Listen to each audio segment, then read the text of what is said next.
Legenda sepasang batu di tepi danau Laut Tawar. Pada zaman dahulu kala di negeri Aceh, hiduplah seorang gadis berwajah cantik. Si gadis amat menyayangi dan mencintai keluarganya.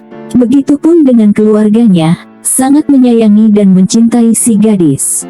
Pada suatu hari kecantikan gadis tersebut terdengar sampai ke negeri seberang lautan. Seorang pemuda tampan yang berasal dari keluarga terhormat datang ke desa di mana si gadis tinggal. Si pemuda mengajukan pinangannya untuk memperistri si gadis. Si gadis tidak semerta-merta menerima pinangan itu, ia harus berdiskusi dahulu dengan keluarganya. Kata ayah si gadis, tampaknya, ia pemuda yang baik dan bertanggung jawab, sikapnya santun dan bersahaja. Pantas kiranya ia menjadi suamimu. Si gadis akhirnya menerima pinangan si pemuda setelah keluarganya memberi restu padanya.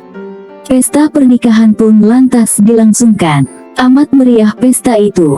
Segenap keluarga, kerabat, dan tetangga datang dengan wajah sukacita untuk menjadi saksi pernikahan si gadis.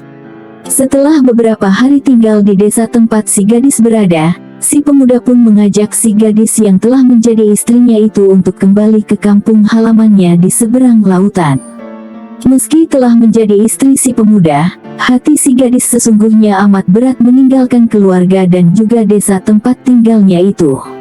Namun dia harus mengikuti ajakan suaminya sebagai tanda kesetiaan dan baktinya pada suaminya. Sebelum berangkat ayah si gadis berpesan, "Wahai anakku, tinggallah engkau baik-baik di negeri suamimu. Ingatlah pesanku, selama engkau dalam perjalanan, jangan sekali-kali engkau menoleh ke belakang. Jangan sekali-kali, jika engkau melakukannya, niscaya engkau akan menjadi batu." "Baiklah ayah," ujar si gadis menyanggupi pesan ayahnya. Si gadis dan suaminya pun pergi meninggalkan desa itu untuk memulai perjalanan jauh menuju negeri seberang lautan. Dari desa tempat tinggalnya, si gadis harus menembus rimbunnya hutan belantara, mendaki bukit dan menyeberangi danau Laut Tawar. Selama dalam perjalanannya si gadis tetap teguh memegang pesan ayah handanya. Sama sekali dia tidak berani menoleh wajahnya ke arah belakang.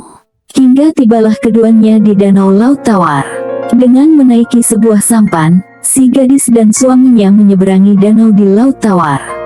Beberapa saat sampan itu mengarungi danau Laut Tawar, si gadis dilema penasaran yang dalam. Ia mendengar sayup-sayup suara ibunda tercintanya. Suara ibunda tercinta yang memanggil-manggil namanya. Batin dan perasaan si gadis terpecah, antara tetap menjaga pesan ayahnya untuk tidak menoleh dan menoleh untuk memenuhi panggilan ibundanya. Beberapa saat kejadian itu terus berlangsung, sehingga akhirnya si gadis lebih memilih menoleh untuk memenuhi panggilan dari ibunya. Petaka pun terjadi. Sesaat setelah si gadis menolehkan wajahnya ke belakang, seketika pula tubuh si gadis berubah menjadi batu. Tidak terduga kesedihan suami si gadis ketika mendapati tubuh istrinya telah berubah menjadi batu. Karena rasa cinta dan sayangnya, suami si gadis berkehendak dapat bersama-sama dengan istrinya. Ia lantas memohon doa kepada Tuhan agar dirinya juga dapat berubah menjadi batu. Permohonan pun dikabulkan seketika. Tiba-tiba, tubuh si pemuda yang berasal dari negeri seberang itu pun berubah pula menjadi batu. Sepasang batu itu tetap berada di pinggir danau air tawar. Keduanya berdekatan sama seperti kuatnya cinta kasih mereka sebagai suami istri.